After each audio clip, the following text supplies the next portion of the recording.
All right, we got there. We are done. We have wrapped up the Sitka viola. This was a wonderful project to be a part of and an honor to work on. Once again, to recap, these are all woods from the Sitka area of Alaska and the Tongass National Forest up there.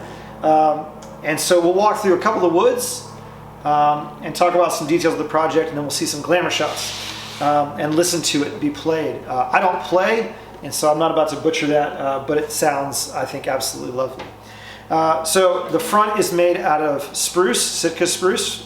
They are harvested out of 2x4s that were over 110 years old out of Stevenson Hall there in Sitka, Alaska. The back is made out of mountain ash, a book-matched piece of mountain ash. The neck is also mountain ash. The sides are out of yellow cedar with crabapple seabouts. This is the same configuration, the ash, spruce, yellow cedar, and crabapple that was done in the Sitka violin. It actually has the same exact piece, the same border or chunk of this mountain ash burl that the chin rest for the violin came out of. It's the same one for the viola. The main differences you see here from the viola and the violin, I wanted them to be uniquely different. They didn't need to be identical in any way. But this one has a traditional ebony fingerboard, an ebony tailpiece, and ebony pegs. I think that's also going to serve possibly as a nice transition. There is talk about possibly doing a cello. I don't know if it'll happen or not for the Sitka Music Festival in the future. And if that was the case, I wanted an instrument that would be an intermediary between the violin that had some unique woods for the fingerboard and tailpiece to a more traditional cello that I know is going to have an ebony fingerboard and tailpiece. So I didn't want it to look too out of sorts, but it's nice because this kind of links them to each other, and these will link to the next one possibly. And if this is the end of it, if this is just the two instruments, I think that's fantastic. If they want to do more, great. But it's been a real honor and pleasure to work with the people of Sitka, the families that I've gotten to know there, and it's just been a real honor to be part of that. So thank you, Sitka, and all the people that have been watching this and following along. We'll look at some up-close details real fast, and then we'll, like I said, we'll see some glamour shots and get to hear it. Now, one caveat or disclaimer about hearing it. I have a good friend of mine. She is a professional violinist. I think she's phenomenal. And I asked if she would play it because I don't really know anybody around here that plays the viola. And she said she would, and she came and played it. It sounded great. But she said, make sure you tell them I am a violinist. I said, okay, I know. She said, and I am small. She's a rather petite lady, and so she said, this is bigger than my hands. And I said, okay, that's fine. I said, you did great. She said, but just tell them. I said, okay, I got it. So, professional violinist played this. It sounds awesome. But anyway, so we'll look at a couple of details up here and then see some glamour shots. So there's the inlaid bow. If you haven't seen what that's about, make sure you go back and watch the video on the inlay. I tell the whole story of why that's there. There's some wonderful kind of grain and beautiful patterns in this back. It's a 3-branch back where the middle of that piece of wood came out of.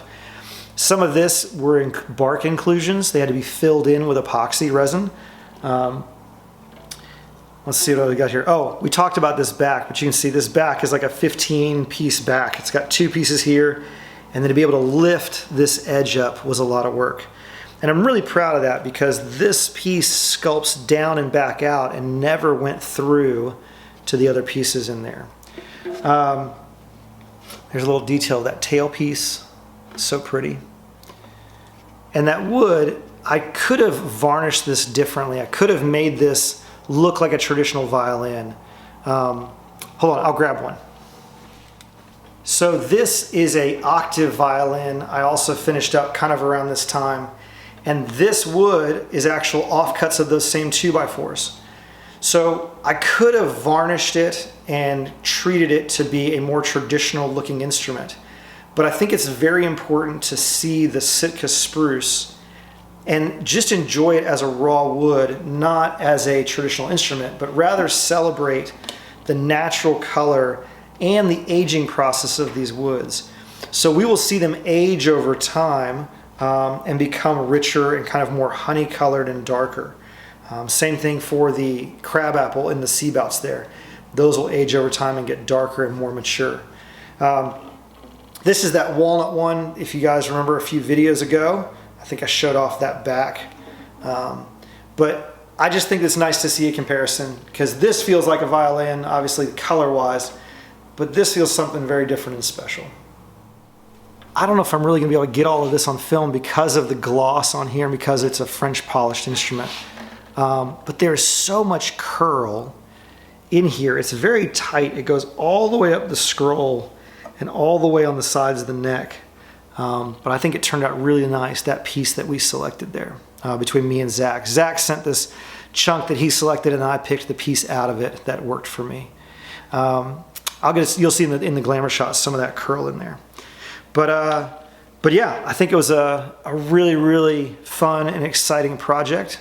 And once again, if you haven't seen the violin videos and you want to see more of this process, you can see that as well.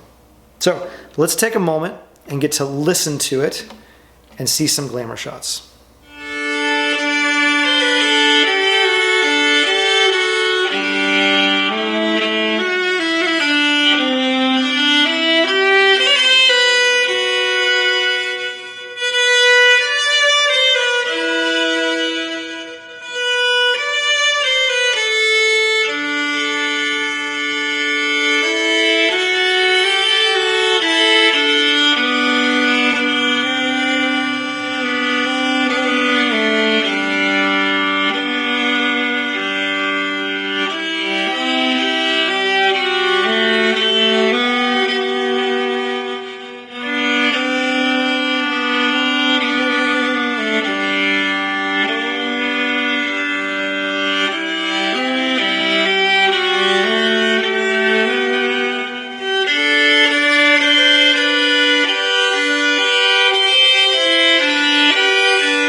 Thank you again to all you guys that are watching and following along.